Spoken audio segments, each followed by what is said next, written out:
خب مطلبی که تو قلبم هست که امروز با شما در میون بگذارم در مورد کلیساست. شاید صحبت‌هایی رو که امروز از من میشنوید توی بعضی از قسمت‌هاش تازه باشه برای شما، توی بعضی از قسمت‌ها تازگی نداشته باشه. قبلا در تعلیمات و شاید در موضوعهای دیگه هم شنیده باشید، اما فکر کردم که بد نیست بعد از مدتی دوباره یک مروری بکنیم به کلیسا که مطلب خیلی مهمی هست و کلیسا رو ما شکل میدیم. تک تک ما که اینجا نشستیم خیلی خوشم اومد از پرستشی که خوندیم این مقدسین ای قوم خدا رو شکر که خداوند ما رو مقدسین خطاب کرده، قوم خودش، تاج فخر من تو، خواهر من، برادر من هستی و این کلیساست، کلیسایی که خدا با دستای خودش شکل داده و مسلماً همه ما میدونیم وقتی که خداوند کاری رو انجام میده حتما هدفی پشتش هست، حتما برنامه‌ای برای او هست. پس امروز میخوام بیشتر به این مسئله بپردازیم. در مورد کلیسا میخوام یک کمی صحبت بکنم و موضوعی که بیشتر میخوام در موردش صحبت کنم و اسم موعظه من هست یا عنوان موعظه من هست دعوت خداوند از کلیساست. اینکه خداوند ما رو، کلیسای خودش رو به چه چیزی فرا خوانده. شاید تا حالا به این موضوع فکر کرده باشید و شاید هم نه، امروز برای شما جدید باشه. اما واقعا خداوند کلیسا رو برای انجام چه چیزی فرا خوانده و اصلا کلیسا برای چی تشکیل شده؟ صحبت از کلیساست، کلیسایی که با دستان خداوند به وجود آمده اما برای هدفی معین و مشخص.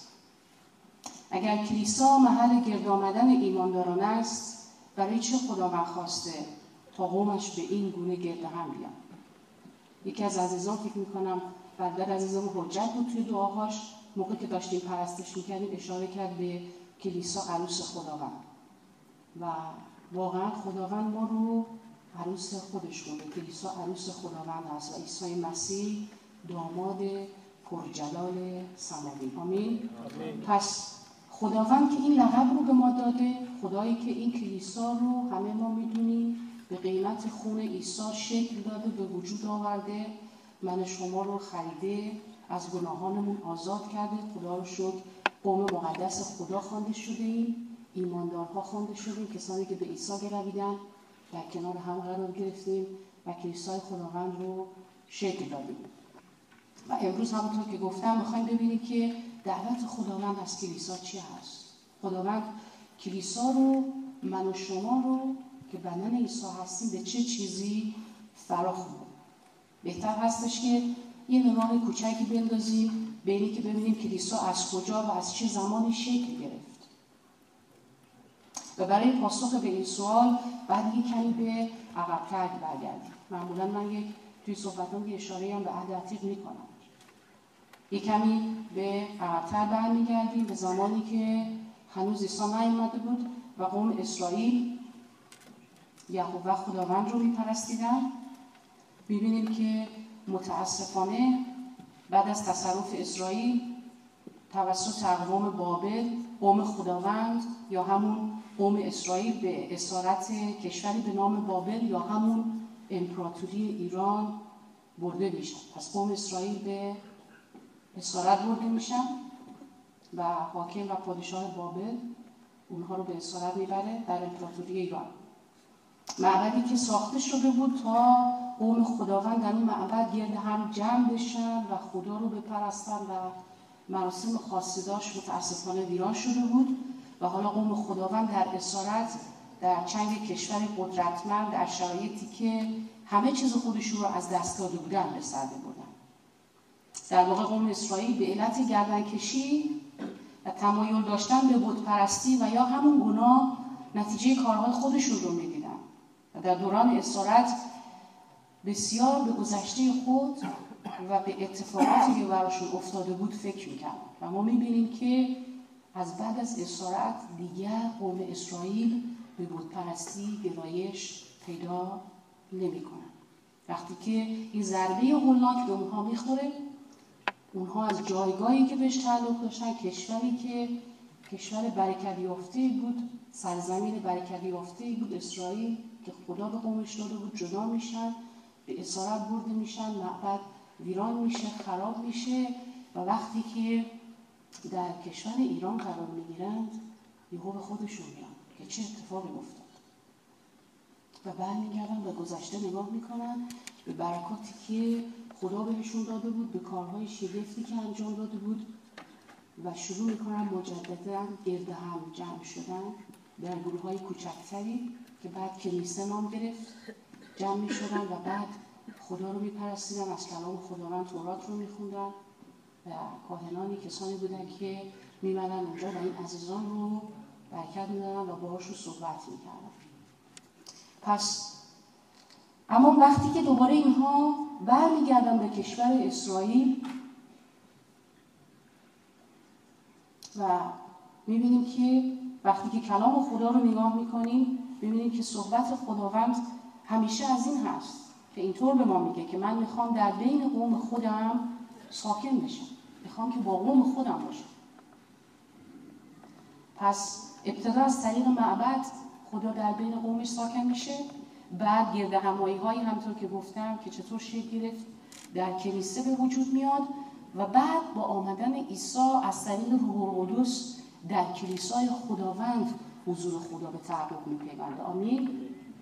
پس عیسی هم وقتی که نگاه میکنیم کلام خدا رو میبینیم که اولین بار هدف از اومدنش رو در کنیسه در شهر ناصره اعلام میکنه. در انجیل لوقا باب 4 آیه 14 تا 21 میبینیم که عیسی قسمتی از اشعیا رو میخونه و اعلام میکنه که روح خداوند بر من است، زیرا مرا مسح کرده تا فقیران را بشارت دهم و مرا فرستاده تا رهایی را به اسیران و بینایی را به نابینایان اعلام کنم و ستم دیدگان را رهایی بخشم و سال لطف خداوند را اعلام نمایم.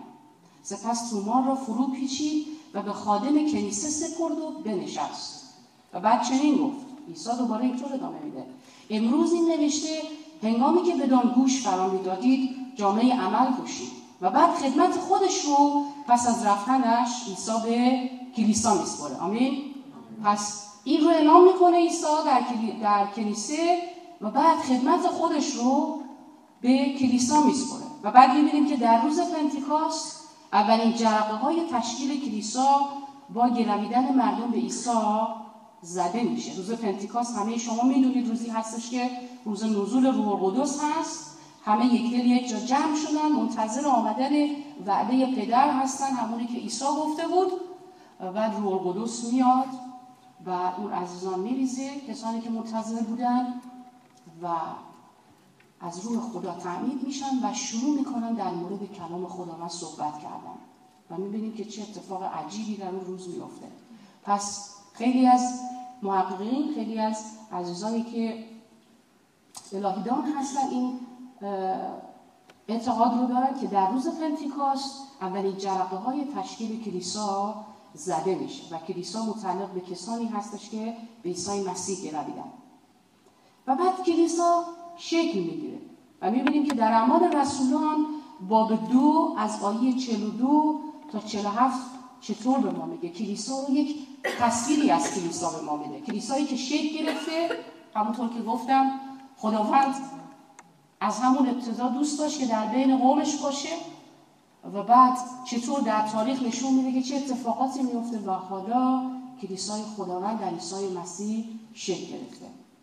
در اعمال رسولان باب 2 آیه 42 تا 47 اینطور میگه: آنان خود را وقت تعلیم یافتن از رسولان، خواهش میکنم به این چند تا نکته‌ای که در این 2-3 آیه هست خوب دقت کنید، چون من فوکوس صحبتی من بعد از این روی این چند آیه خواهد بود. آنان خود را وقت تعلیم یافتن از رسولان و رفاقت و پاره کردن نان و دعا کردند. اتفاقی بود که در اون زمان در کلیسا میافتاد.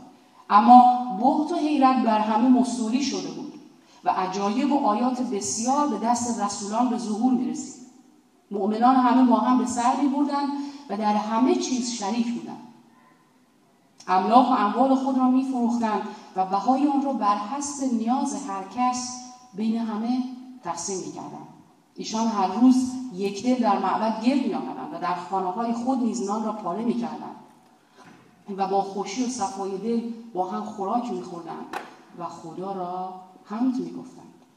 تمامی خلق ایشان را عزیز می‌داشتند و خداوند هر روزه نجات یافتگان را به جمعشان می‌افزود. آمین.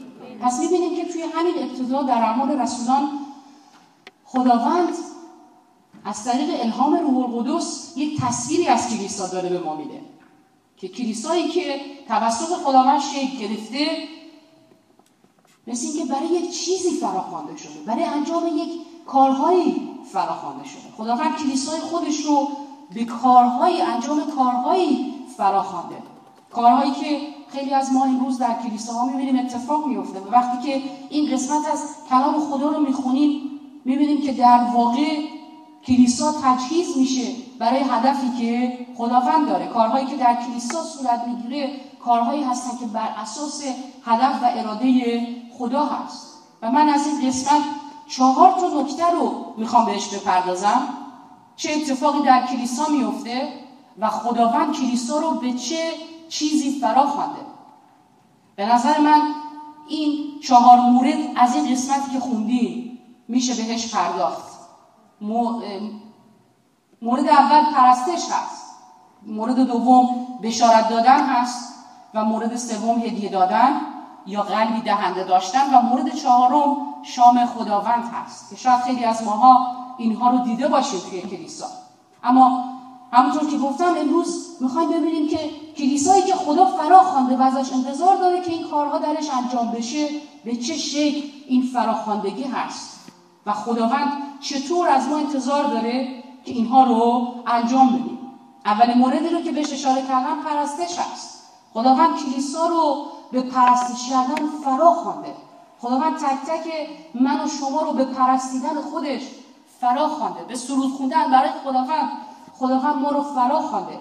اما نه اینی که فقط بخوایم شعر یا ترانه‌ای رو بخونیم. خداوند هدفش این هستش که ما او رو بپرستیم. حالا یک کمی بهش میپردازیم که چرا خدا میخواد ما او رو بپرستیم. نه فقط در این قسمت بلکه در قسمت‌های بسیاری از کلام خدا میبینیم که اهمیت این موضوع به وضوح دیده میشه. حتی توی عهد عتیق این رو میبینیم، میتونیم نگاه کنیم که چقدر پرستیدن و پرستش خداوند تاکید شده. توی کتاب تثنیه باب 6 آیه 4 تا 6 اینطور میگه: ای اسرائیل بشنو، یهوه خدای ما یهوه واحد است. پس یهوه خدای خود را به تمامی جان و تمامی قوت خود محبت نما. آمین.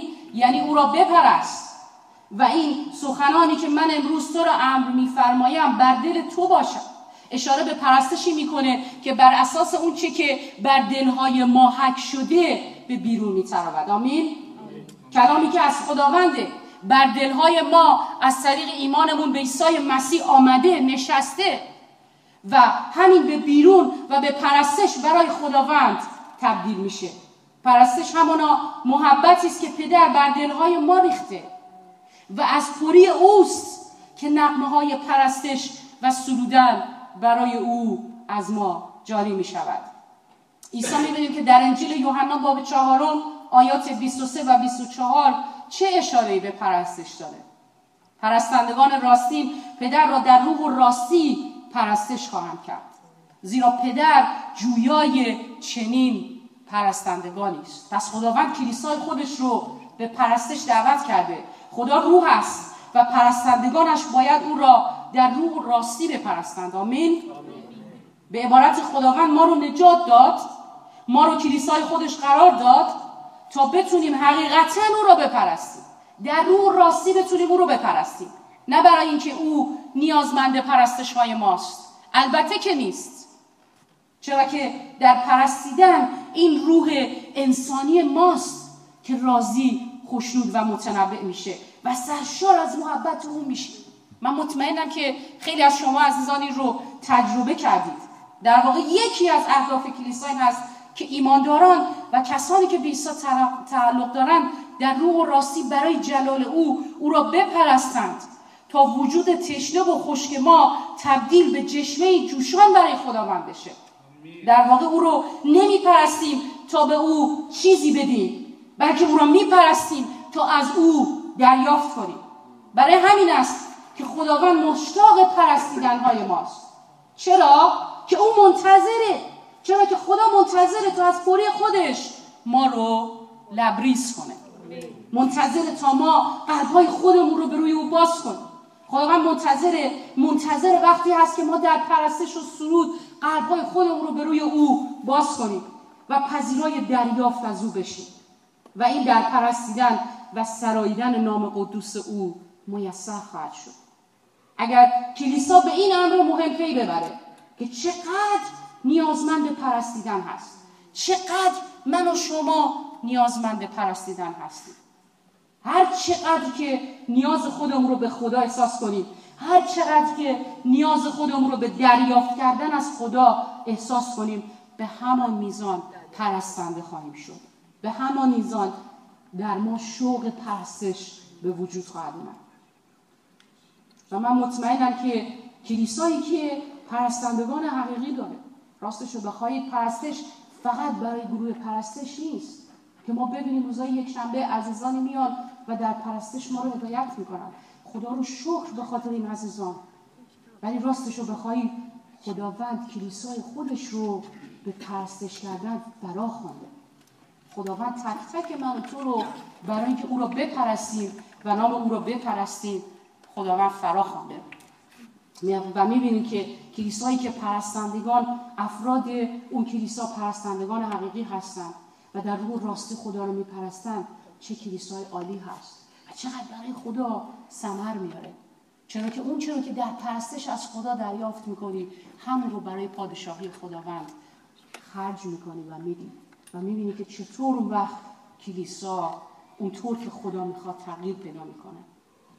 پس همونطور که گفتم ما او رو میپرستیم نه برای اینکه به او چیزی بدیم، بلکه از خداوند که منشأ حیات و در همه چیز کامل است و منبع فیض، رحمت، محبت، رفاقت، صداقت، وفاداری، امانت و برکت است تا از این منبع در روح و جان از او بهره مند بشیم. آمین.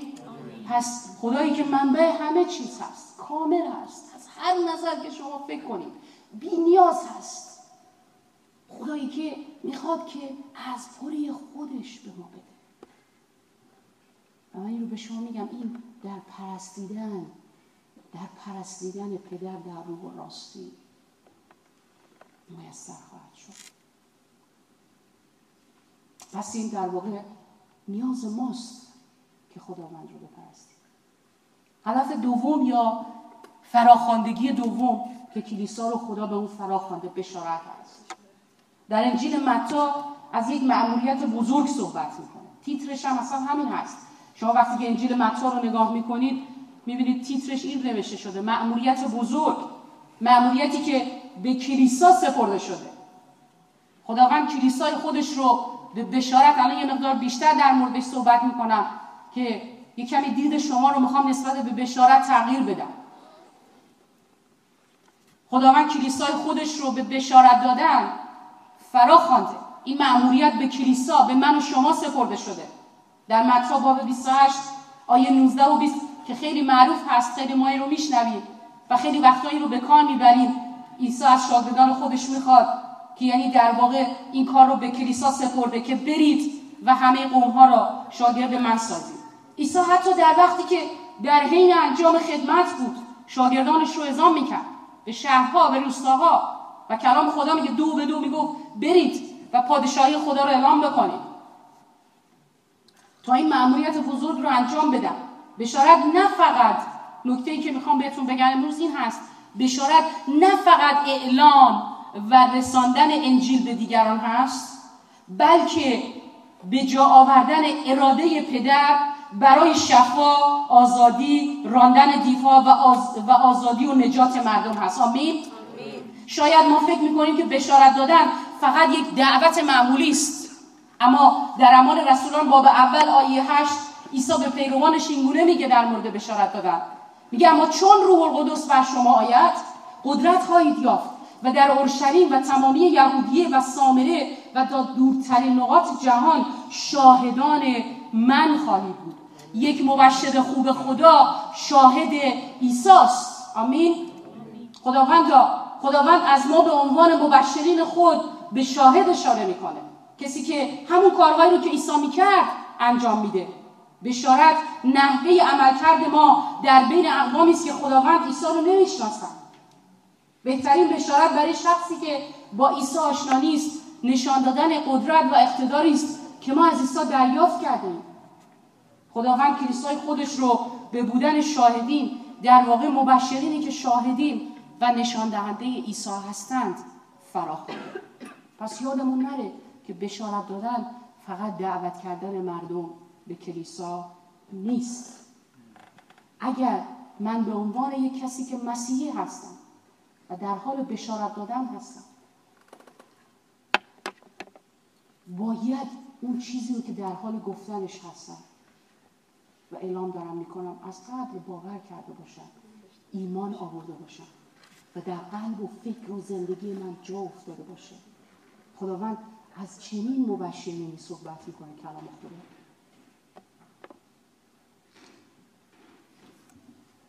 در افسسیان باب 1 این قسمت رو میخوام براتون بخونم چون بسیار قسمت عجیبی هست. شاید نه مستقیما اما غیر مستقیم در مورد همین موضوع داره صحبت میکنه.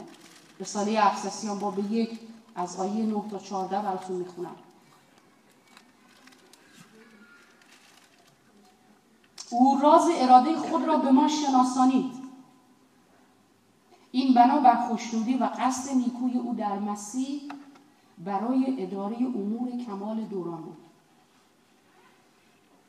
و آن اراده این است که همه چیز را، خواه آنچه در آسمان و خواه آنچه بر زمین است، در یکی یعنی مسیح گرد آورد. آمین.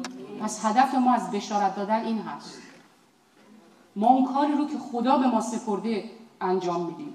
ما نیز در وی میراث او گشتیم، زیرا بنا بر قصد او که همه چیز را مطابق رأی اراده خود انجام میدهد از پیش تعیین شده بودیم. خداوند کلیسا رو فراخوانده به این امر مهم، تا ما که نخستین کسانی بودیم که به مسیح امید بستیم مایه ستایش جلال او باشیم.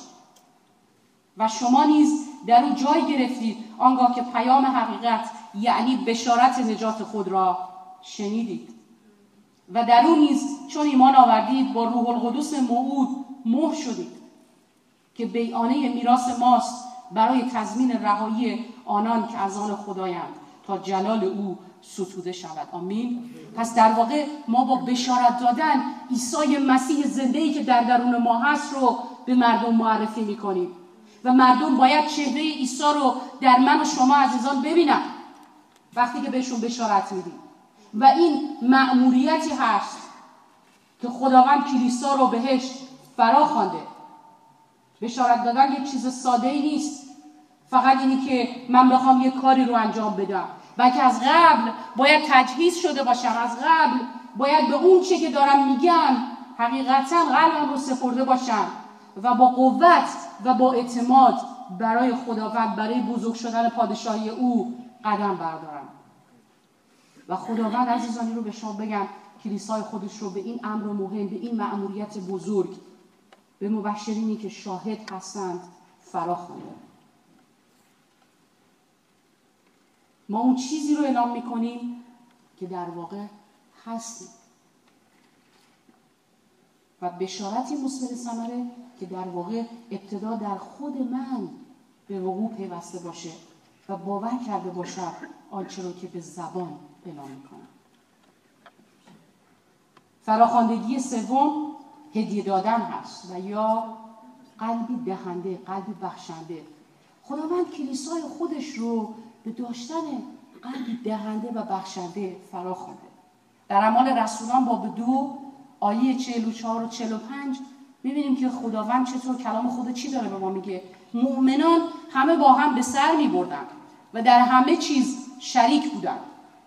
املاک و اموال خود را میفروختند و بهای آن را بر حسب نیاز هر کس بین همه تقسیم میکردند. در جای دیگری در همین کتاب اعمال رسولان باب 4 آیات 32 تا 37 اشاره به همین موضوع میکنه. هیچ کس چیزی از اموالش را از آن خود نمیدانست. رسولان با نیروی عظیم به رستاخیز خداوند عیسی شهادت میدادند و فیضی عظیم بر همگی ایشان بود. هیچ کس در میان آنها محتاج نبود. البته همونطور که میدونید قلبی دهنده داشتن، بخشنده بودن فقط مسئله مالی کلیسا نیست، بلکه داشتن قلبی سخاوتمند مد نظر خداوند هست. خیلی از افراد هستن که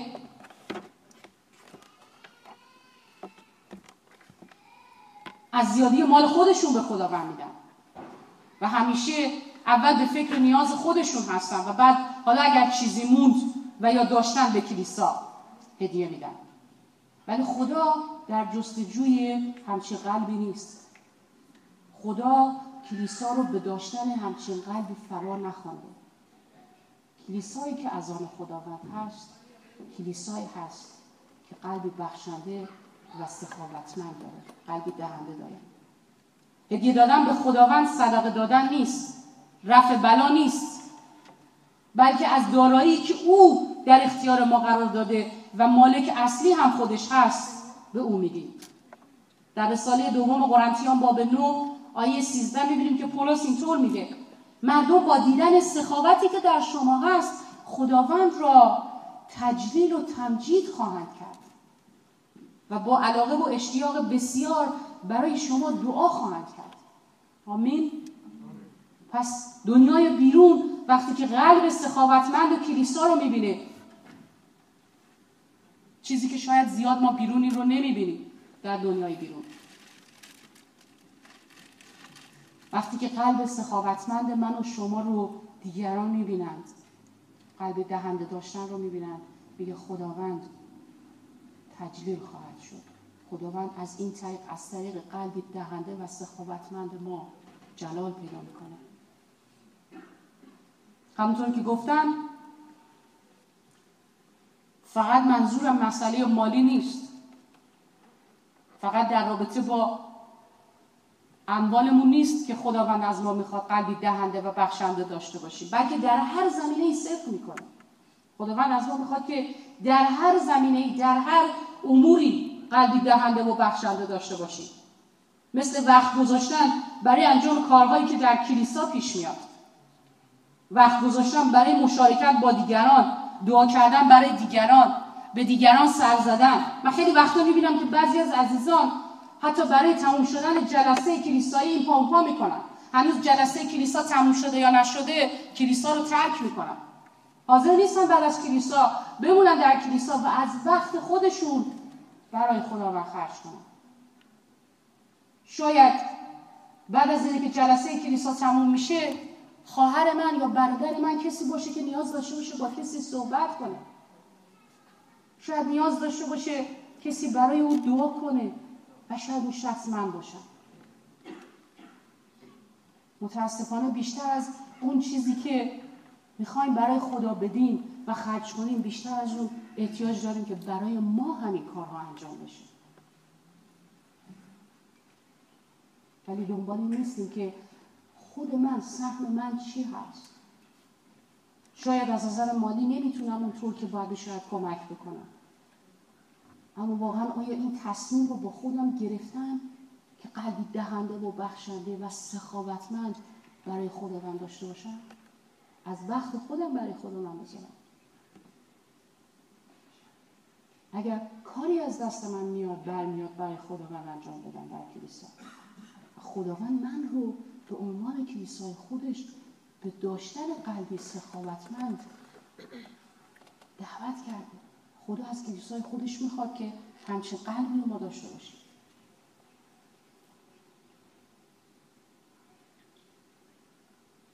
کلیسا خانواده الهی است. من و شما فرزندان این خانواده هستیم که به قیمت خون عیسی خریداری شدیم و خداوند از کلیسای خودش انتظار داره همونطور که او قلبی دهنده و سخاوتمند داره و برای ما حتی از جان یگانه پسر خودش عیسی هم دریغ نکرد، ما هم از این طریق کلیسای خداوند رو حرمت بگذاریم و حاضر باشیم که با تمام قلب و رضامندی اون چی که از دستمون برمیاد رو انجام بدیم. احساس مسئولیت در قبال کلیسا چیزی است که خداوند از کلیسای خودش انتظار داره. چه پدری است که از فرزند خودش توقع نداشته باشه؟ پس خداوند کلیسای خودش رو به داشتن قلبی سخاوتمند فراخوانده. آمین. و آخرین نکته و آخرین فراخواندگی که میخوام با شما در میون بذارم امروز عشای ربانی هست، شام خداوند هست، اجرای مراسم شام خداوند و یا همون مراسم نان شراب، عشای ربانی، هر چیزی که اسمشو میشه گذاشت. به این موضوع در 3 انجیل اول متی، مرقس و لوقا اشاره شده. عیسی شاگردان خودش رو گرد میاره، گرد همدیگه جمع میکنه، با اونها نان و شراب، حالا یا همون آب انگور، نمیدونم هر چیزی که هست رو قسمت میکنه.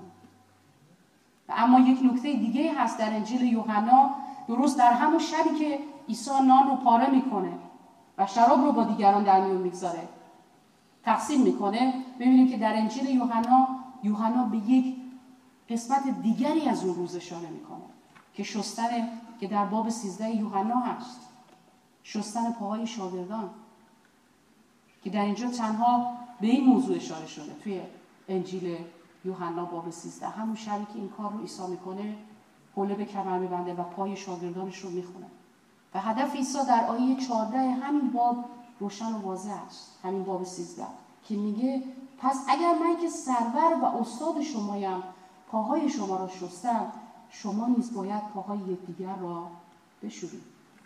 و در آیه 15 ادامه میده و میگه من با این کار سرمشق به شما دادم تا شما نیز همان گونه رفتار کنید که من با شما کردم. پس چرا این هدف رو در اهدافی که برای کلیسا هست یا فراخواندگی که در کلیسا هست گذاشتم؟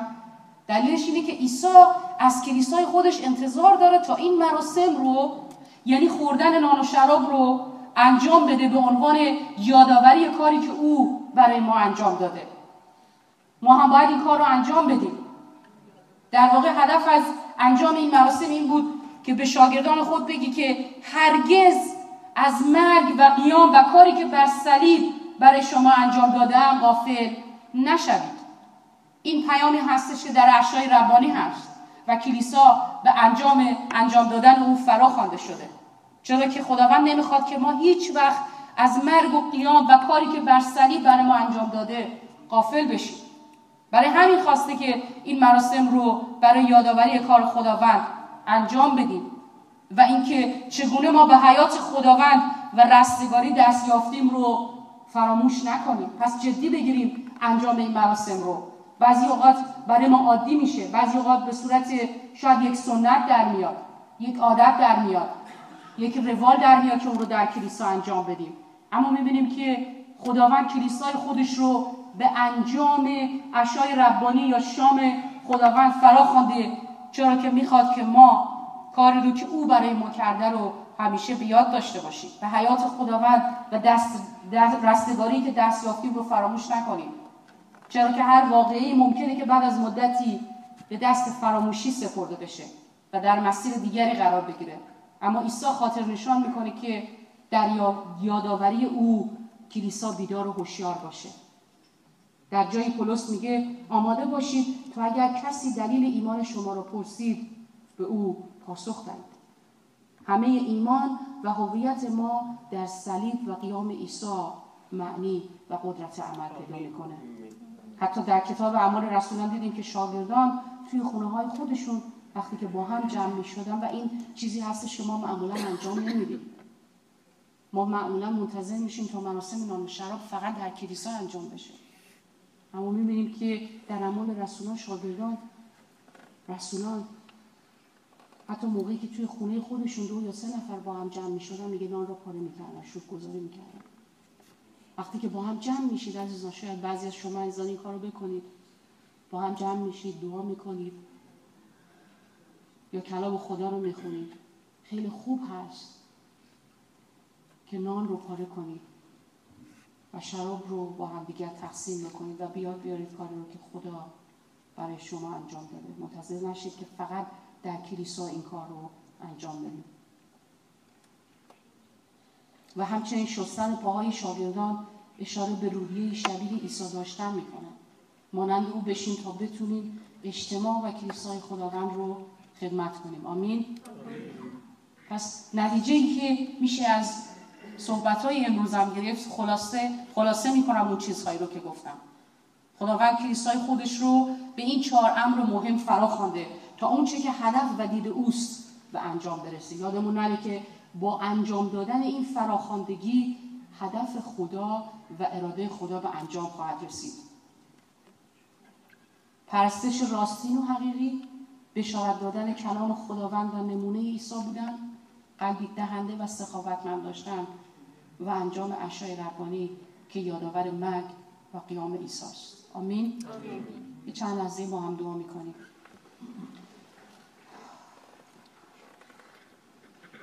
خداوند تو رو شکر میکنیم، مرسی که تو کلیسای خودت رو به انجام ارادت که امروز بهش اشاره کردیم، البته به بخشش اشاره کردیم، پدر جان فرا خواندیم. پدر جان سر تسلیم در حضور تو فرود میاریم و میخوایم که تک تک فراخواندگی هایی رو که امروز بهش پرداختیم در ما بهش پرداخته بشه پدر جان، تقویت بشه. تو آن کلیسایی باشیم که تو از ما انتظار داریم. خداوندا در این لحظه به قلب تک تک ما نگاه کن. در کدوم قسمت از این فراخواندگی ها خداوندا در من ضعف هست؟ در قسمت پرستش هست؟ در قسمت بشارت هست؟ در قسمت هدیه دادن یا قلبی سخاوتمند هست؟ و در قسمت یادآوری مرگ و قیام تو، عشای تو هست؟ خداوندا در هر قسمتی که هست من یاری بده تا به اون جایی برسم که تو میخوایی و مد نظر توست. ضعف من رو به قوت تبدیل کن تا نام تو جلال